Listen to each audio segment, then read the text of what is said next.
Soyez richement bénis au nom de Jésus. Je vous salue dans le nom précieux de notre Seigneur Jésus-Christ. Que sa paix soit sur vous, sa paix soit sur vos activités, sa paix soit sur vous en ce jour merveilleux.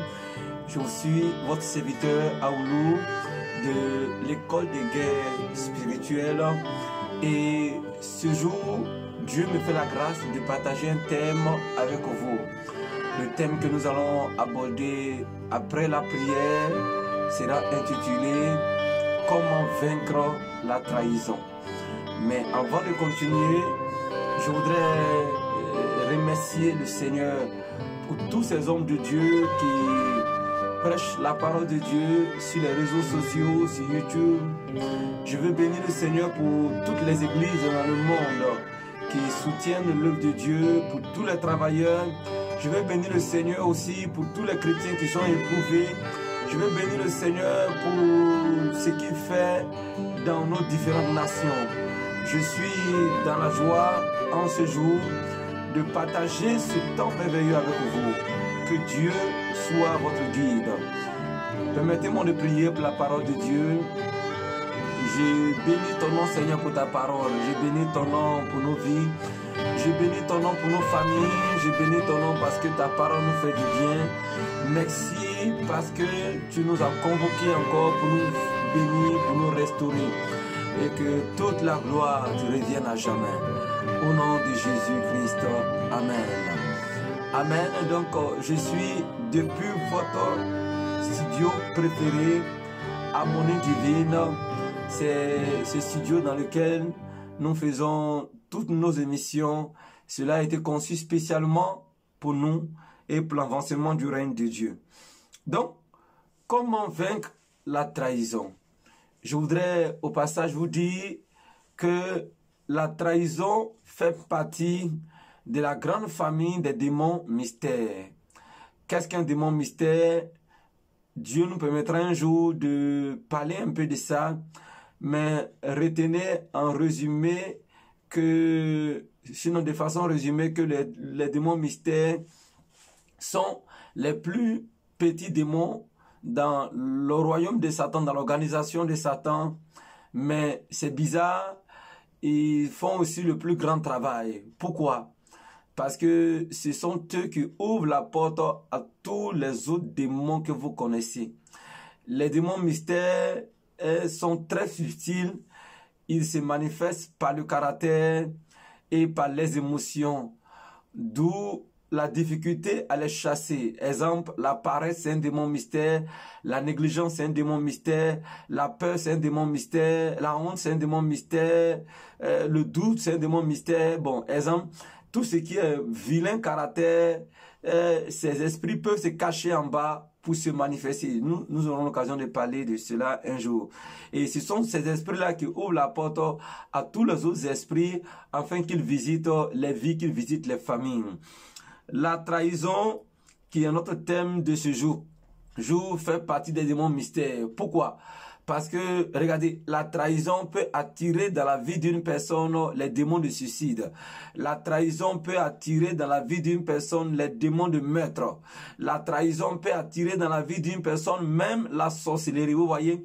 Donc, la trahison, il paraît apparemment petit démon, mais c'est lui qui ouvre la porte à des esprits terribles. La trahison peut conduire jusqu'à l'adultère.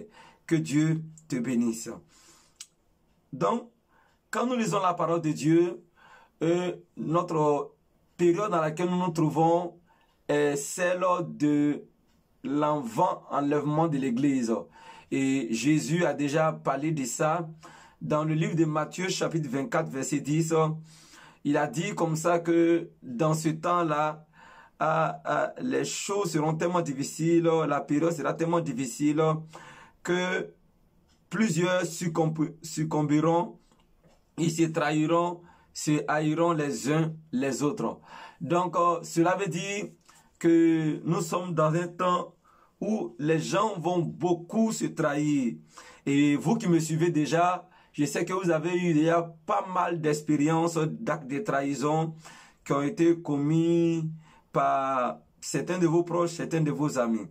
Et la trahison est un péché ou un caractère démoniaque qui pousse à la destruction de la confiance et de l'amour. Vous voyez, or l'amour est la chose la plus puissante, mais la trahison a la capacité de détruire cet amour que vous pourrez certainement avoir pour une personne. Voilà, je continue pour dire simplement que le monstre de la trahison en fait deux grandes victimes. Premièrement, le traître. Le traître aussi fait partie des victimes de ce monde de la trahison. Après le traître, vient ensuite celui qui a subi une trahison. Vous voyez, Judas était un traître et le résultat, il allait se suicider. Ce n'est pas le seul. Tous ceux qui commettent des actes de trahison n'ont pas la paix du cœur, ils souffrent au-dedans d'eux-mêmes parce que Dieu n'a pas créé l'homme pour vivre une telle nature. Donc, ce monstre détruit aussi bien le traître que celui qui a subi une trahison. Ainsi, comment vaincre la trahison? Excusez-moi, comment vaincre la trahison? Il faut se préparer, premièrement, il faut se préparer à tout moment à une trahison. Il ne faut jamais dire que la trahison ne pourra jamais m'attaquer. Pourquoi? Parce que nous sommes d'abord dans une période où les difficultés font que les gens sont obligés d'être faux, de se trahir chaque matin, sinon à chaque instant. Donc, le Seigneur nous a dit dans Matthieu, le chapitre 10, le verset 16, que nous devons être prudents comme le serpent et sèmes comme la colombe. Parce que lui, Dieu, il nous envoie comme des brebis au milieu des loups. Vous voyez, plusieurs personnes pensent que la terre, c'est le paradis. La terre n'est pas le paradis. La terre, c'est un champ de défis, c'est un lieu de combat, c'est un lieu où tu dois beaucoup être prudent. Et à cause de ça, le Seigneur nous dit que pour ne pas tomber dans le piège de la trahison, nous devons être très prudents. Prudents en tout. Prudents là où nous partons. Prudents dans ce que nous faisons. Prudents même dans nos différentes relations. Donc, pour vaincre la trahison, premier élément, la prudence. Je prie le Seigneur ce jour, afin qu'il te donne la prudence, qu'il te libère de l'imprudence, qu'il te libère de l'imprudence, toi et ta maison, toi et ta famille, et qu'il t'accorde la grâce d'être une personne très prudente en tout et pour tout. Deuxième élément, il faut éviter de diviniser un homme de Dieu ou un homme politique. Pourquoi? Parce que tout homme est vulnérable et versatile. Il y a malheureusement beaucoup de personnes ici qui divinisent les hommes de Dieu. Ça veut dire qu'ils les mettent au rang de Dieu. Et d'autres même mettent les hommes politiques au rang de Dieu. Il y a des femmes, à cause de ce que leur mari est un homme bien, finalement, elles sont en train de confondre leur mari et Dieu. Non. Ce sont des hommes. Ce sont des hommes. Tu peux avoir du respect pour ton homme politique. Tu peux avoir du respect pour ton pasteur. Du respect pour celui que peut-être tu aimes. Mais tu ne dois pas le diviniser. Tu ne dois pas le diviniser.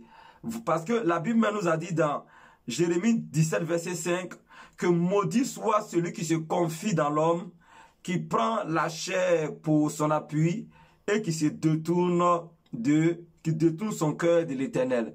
Et donc, vous voyez qu'il y a une malédiction, qui suit tous ceux qui ont tendance de diviniser, c'est-à-dire de mettre leur confiance absolue et totale à un homme. Le Seigneur te dit cela pourquoi?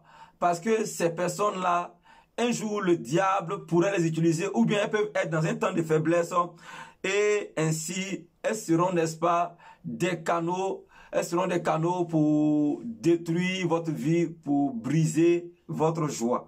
Que Dieu te bénisse. Nous allons continuer et ainsi donc pour vaincre aussi la trahison en point 3, dont nous venons citer 2 points maintenant. En point 3, pour vaincre la trahison, nous devons savoir que la trahison a toujours lieu entre des amis, c'est-à-dire entre des personnes qui ont déjà eu une intimité. C'est pourquoi, pendant que vous m'écoutez, vous devez faire attention. Vous n'êtes pas obligé de choisir tout le monde pour être votre ami. Vous n'êtes pas obligé d'être l'ami de tout le monde. Ce n'est pas ce que le Seigneur même l'a dit. Quand vous lisez la parole de Dieu, même le Seigneur Jésus-Christ, dans Jean chapitre 15, le verset 15, il a dit, je ne vous appelle plus serviteur, parce que le serviteur ne sait pas ce que fait son maître, mais je vous ai appelé ami, parce que je vous ai fait connaître tout ce que j'ai appris de mon Père. Ouais, Jésus même, c'est à la dernière minute qu'il a commencé à appeler ses disciples mes amis. Pourquoi? Parce que quand tu dis ami, ça veut dire que tu établis un lien entre son âme et ton âme. C'est vraiment un mystère. Donc, quand il y a un lien d'amitié entre toi et cette personne-là, tout ce que la personne peut vivre, toutes les attaques que la personne peut vivre, tu peux toi aussi en être victime. Donc, prie le Seigneur ton Dieu. Dis-lui de t'orienter dans tes choix d'amis et fais attention à tous ces nombreux amis que tu choisis pêle-mêle. Parce que tu risques de faire des mauvais choix qui seront préjudiciables, des gens qui vont te trahir et ta vie sera totalement en hors-jeu. En point 4, pour vaincre la trahison, il faut avoir un esprit de pardon. Parce que en réalité, l'esprit de pardon est l'arme fatale de Dieu contre les démons de trahison. Celui qui pardonne, l'ennemi aura du mal à venir mettre devant lui la trahison. Vous savez, et Satan attaque tous ceux qui ont déjà dans leur cœur une disposition par rapport à ce péché ou bien par rapport à cette attitude. Si toi, tu as un esprit de pardon, l'ennemi ne trouvera même pas une occasion favorable de vouloir venir te trahir parce qu'il sait que ça ne pourra pas agir sur toi. Mais bien au contraire, ça va te pousser à aimer davantage. Et par rapport au pardon, plusieurs personnes ont du mal à pardonner. Elles me disent que mais il a fait exprès. Il a fait exprès. Oui, c'est vrai, il a fait exprès, mais c'est un démon de trahison qui a fait ce travail. Il est vrai qu'il a fait exprès, mais c'est un démon de trahison qui a fait le travail. C'est pourquoi vous, votre part, c'est de l'accepter, c'est de le pardonner, et ensuite, Dieu vous pardonnera aussi.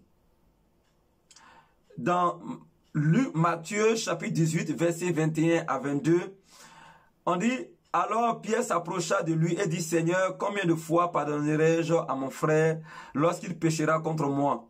Serait-ce jusqu'à 7 fois? Jésus lui dit, je ne te dis pas 7 fois, mais jusqu'à 70 fois 7. C'est-à-dire que tu dois pardonner autant de fois possible. C'est-à-dire que 70 fois fois 7 par jour. Tu dois pardonner autant de fois possible. Le pardon vient de Dieu et celui qui pardonne est béni par le Seigneur. En point 5, il faut prier le Seigneur afin qu'il te protège contre les traîtres et qu'il protège ta vie contre la trahison. À ce sujet, j'aime ce psaume que je le recommande aux gens. Psaume chapitre 31, le verset 15 ou verset 16, en fonction de la version de la Bible. Regardez, l'homme de Dieu dit comme ça que mes destinées sont dans ta main. Délivre-moi de mes ennemis et de mes persécuteurs. Donc, dans ta prière, dis au Seigneur, Seigneur, éloigne de moi les traîtres, éloigne de moi mes persécuteurs, éloigne de moi les ennemis, éloigne de moi toute personne qui serait un canal pour ma destruction. Donc, ça, c'est une prière très importante. Si tu fais cette prière, tu vas voir que Dieu va te sécuriser par sa puissance. Et il va t'éloigner de tous ceux qui sont des traîtres, qui sont des agents du diable envoyés pour te combattre. Il te donnera aussi la force afin de surmonter toute forme de traîtrise. Que le Seigneur nous bénisse.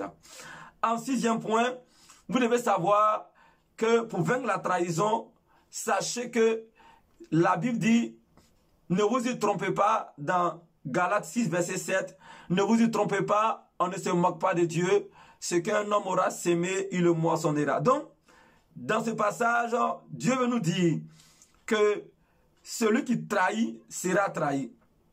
Donc, nous devons faire très attention. Ne soyez pas des canaux, ne soyez pas des portes utilisées par le monstre de la trahison pour détruire des vies. Parce que quand vous trahissez, quand n'est-ce pas, vous êtes un traître, automatiquement, vous serez vous-même trahi un jour. Parce que quiconque sème, récolte. Donc, prie le Seigneur ton Dieu, afin qu'il t'épargne de cette vie de traître. et que lui-même, sa grâce soit sur toi. Et que le Seigneur vous bénisse. Avant de finir, je veux conseiller à tous ceux qui ont déjà été traîtres d'aller se réconcilier avec ceux qu'ils ont trahis. Qu'ils partent se réconcilier avec ces différentes personnes, qu'ils se fassent accompagner par une autorité, soit un homme de Dieu, soit une personne respectable, afin qu'ils puissent se confesser. Mais à ce niveau, je vais vous dire quelque chose. Si la personne n'a jamais été informée d'une telle situation, je voudrais que tu te confies à un homme de Dieu pour qu'il prie pour vous, que d'aller réveiller encore cette plaie. Certainement, la personne vous a accusé. Bon, vous avez nié. Or, vous savez que c'est vous qui avez commis cet acte de trahison. Mais aujourd'hui, vous avez reçu la parole de Dieu. Vous ne voulez plus que la trahison soit votre partage et le partage de vos différents enfants. À ce sujet, allez voir un homme de Dieu, allez voir quelqu'un qui s'y connaît, un guide spirituel, afin qu'il puisse vous donner des conseils, puisse prier pour vous, enlever, n'est-ce pas, le pouvoir de cette trahison sur votre vie. Et vous allez voir que votre vie va avancer à nouveau. Parce que c'est très dangereux. Dans une église, il y a une dame qui a eu 3 enfants avec son mari, officiellement, mais officieusement, ces 3 enfants, c'est avec les frères de son mari qu'elle a eu affaire. Donc, après un tel message, elle est allée et elle s'est confessée auprès de son mari. Je tiens à vous dire, ça n'a pas été facile. Ça n'a pas été facile parce que, au moment où je la connaissais, ça fait 11 ans maintenant, son mari n'a pas encore pardonné. Lui n'était pas chrétien. Donc, ce n'est pas tout qu'il faut aller confesser devant ton bourreau, parce que ça risque d'être terrible, ça risque d'être un sujet difficile à être réglé. Nous devons être sages. Maintenant, je veux aussi dire à ceux qui ont déjà été trahis qu'ils pardonnent. Parce que vous devez savoir que si vous voulez que Dieu vous venge, vous voulez que Dieu fasse votre palabre, soyez les premiers à pardonner. Tant que vous ne pardonnez pas à celui qui vous a trahi, vous n'êtes pas différent de lui. C'est que lui et vous, vous avez la même identité, la même vie. Apprenez à pardonner toujours. Soyez les premiers à pardonner toujours et accepter l'autre. Si vous le faites ainsi, vous allez expérimenter le Dieu qui a dit dans Deutéronome 32, verset 35, « À moi la vengeance, à moi la rétribution. » Il est prêt à vous venger à condition que vous puissiez pardonner à tous ceux qui vous font du mal. En dernier point, il faut prier le Seigneur pour qu'il t'accorde l'onction de l'amitié. Aujourd'hui, les gens ne peuvent pas être des amis, ne peuvent pas être des intimes. Même les mariés ne peuvent pas être des intimes. Vous voyez, il dit au Seigneur, Seigneur, donne-moi l'onction de l'amitié. Donne-moi l'onction pour pouvoir vivre comme un vrai ami, pour pouvoir choisir mes amis. Regardez un ami, ce qu'il est capable de faire. Dans Job 6, verset 14, il a dit, celui qui souffre a droit à la compassion de son ami, même quand il abandonnerait la crainte du Tout-Puissant. Vous voyez? Donc, celui qui pardonne, il est capable même de soutenir la personne, même quand elle a abandonné la main de Dieu. Et c'est vraiment intéressant. À vous les mariés, vous devez savoir que vos premiers amis, ce sont vos conjoints, vos épouses et votre époux. Vous devez, n'est-ce pas, pardonner toujours à tout ce qu'ils vous feront. Ainsi, vous allez réussir à gagner votre mariage. Que le Seigneur vous bénisse. Que sa grâce soit sur vous. Et je crois que ce matin, le Seigneur ne parle pas en vain. Parce que c'est sa parole. Et dès que le Seigneur permet que sa parole soit enseignée, c'est qu'il a disposé les anges qu'il faut pour ta délivrance. Je prophétise ce matin. Voilà, donc de là où tu te trouves, n'est-ce pas, tu peux poser ta main sur ton cœur. Pose ta main sur ton cœur. Certainement, tu as été trahi. Ou bien tu as plusieurs fois été trahi. Certainement, tu as été traître. Et depuis lors, tu n'as pas la paix du cœur. Pose la main sur ton cœur, s'il te plaît. Le Seigneur va libérer ton cœur. Il va changer ton histoire. Dis avec moi, Seigneur, répète avec moi. Seigneur, oh Jésus, aie pitié de moi. Parce que j'ai été traître. À plusieurs reprises, j'ai été traître. J'ai commis des actes de trahison. En ce matin, en ce jour, tu viens de m'enseigner ta parole. Je t'en supplie, Seigneur, délivre-moi de cet esprit de trahison. Délivre-moi de ce caractère de trahison. excusez-moi, délivre-moi de ce caractère de trahison et donne-moi ta nature. Donne-moi ta nature de pardon. Donne-moi la force d'accepter l'autre. Donne-moi la force de vivre et de marcher selon ta volonté. Oh Jésus, arrache de ma vie ce caractère de trahison. Arrache de ma vie ce caractère de trahison. Jésus, arrache cela de ma vie. Jésus, arrache cela de ma vie. Jésus, arrache cela de ma vie. Au nom de Jésus-Christ, dis avec moi, toi démon de trahison, répète, toi démon de trahison qui me poursuit depuis des années, toi démon de trahison qui attaque ma vie, toi démon de trahison, je te chasse au nom de Jésus, je te chasse au nom de Jésus, je te chasse de ma vie, je te chasse de mes projets, je te chasse de ma santé, je te chasse de mon âme, au nom de Jésus-Christ.